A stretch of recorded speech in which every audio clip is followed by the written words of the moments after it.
That being said, man, you Conor, you know, he's invited you to the octagon, etc. Back and forth. He's kept your name going with this whole thing. You kind of eased off him a little bit. The Twitter trolls aren't letting off, obviously. Oh, it's not gonna. You know, they don't. When you have 14 followers, what else are you gonna do? You know? Besides troll people. Is that the fight? Like, you look kind of pretty much in shape. I mean, are you staying fresh just in case? Yeah, I mean, I don't want to get fat for being on the air either, but yeah, I mean, I don't know. I was just giving saying in that interview, they pay him more money to do boxing. You know, you're gonna keep more of a percentage of the promotion to do boxing. You're the one that said it was so easy. You're giving concussion, you're giving pretend concussions, you're scoring pretend knockdowns. You know, you're doing all this, and this is the one that pays you more. Multiple times more. This is the one that pays you. You know, it's not, and you'll never get another Mayweather fight. And nothing will ever be Mayweather money. But considering what's left, your options, you know, you're the one giving concussions here. You know, why would you rather take a tough MMA fight instead of coming to the boxing ring where's the guy you did so easily? You know what I mean? And you were giving concussions with 16-ounce gloves and headgears. Why, you know, it was so easy. Why wouldn't you go get that money? You know what I mean?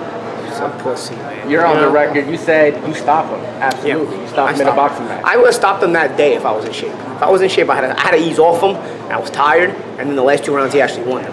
He doesn't even get the balls. If I'm in shape that day, he doesn't even have the balls to come out of pocket like that on 11 and 12. He stays right in my pocket, and he continues to fold like he was folding. I just didn't have the energy to stay on him.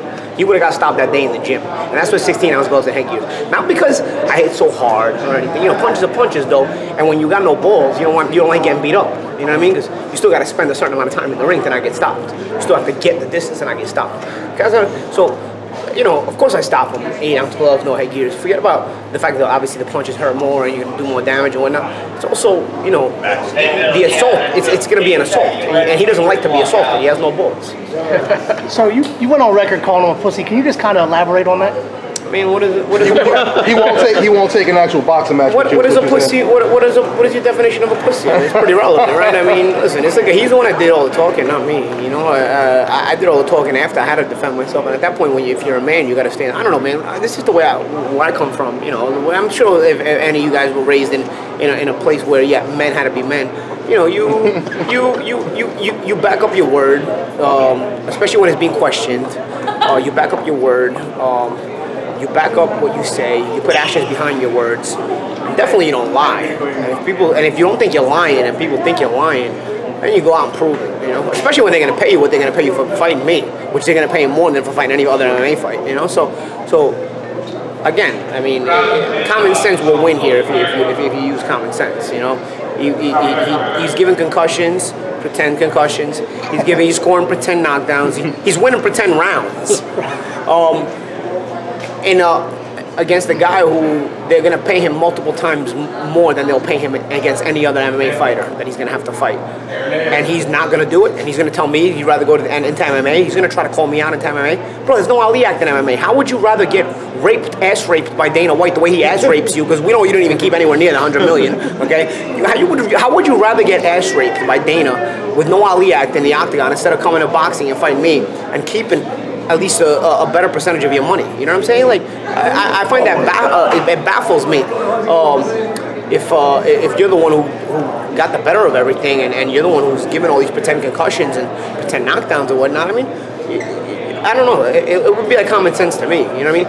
There's no such thing as extra money. I don't want to hear about he just made this money because he got raped for half of it anyway. You know what I mean? And it's, even if he has a nice amount of money, there's no such thing as extra money. I'm always trying to get mine. You know, I live very well. I'm not trying to stop making money. You know what I'm saying? So everybody's always trying to stay ambition filled and try to make money. So why would you rather take the lesser fights? So I don't know. I don't even have to explain this. If anybody has any common sense, they'll understand it. But we're here. We're here. Did it ease your mind a little bit that on the MMA Hour with Ariel, Joe Cortez did say that it wasn't a knockdown? Joe Cortez has to keep it down the middle because he got paid for Conor and he wants to get paid again by Conor. You know, they had him on a salary.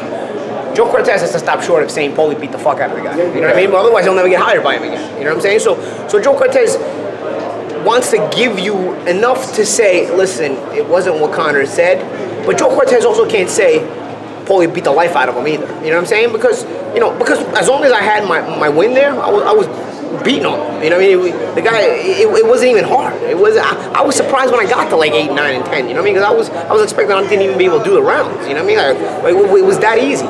So of course I'm gonna get tired at the end. You're gonna get your shots. It's funny because after 10, I was pretty tired, and I think I've said it a couple interviews. I was pretty tired, and I thought to myself, I'm pretty satisfied with the 10 rounds I just gave. This guy wants 12. I said, if I get out right now, this guy's clown enough to say that, to go around telling people that I didn't finish the last 2 rounds and he stopped me in the gym. So let me just give him these last 2 rounds. What's the worst that could happen? Well, the worst that could happen is he made his highlight reel out of the last 2 rounds. But it's funny because if you look at his Twitter, he put a picture of him behind Mayweather when Mayweather was ducking and saying something like boxing's a mad game. He still thinks he's making highlight reels. He forgot the whole world watched the fight. He forgot that this wasn't in the gym and nobody watched it. He forgot that everybody watched the fight. So I don't know what you play putting up pictures and making highlights out of it. That's kind of what he tried to do with you. That's what he did with me. He got away with it with me. But I think in the moment he pressed send on Twitter that time, he forgot that the whole world already saw that fight. It wasn't in the gym where he could hide it, you know?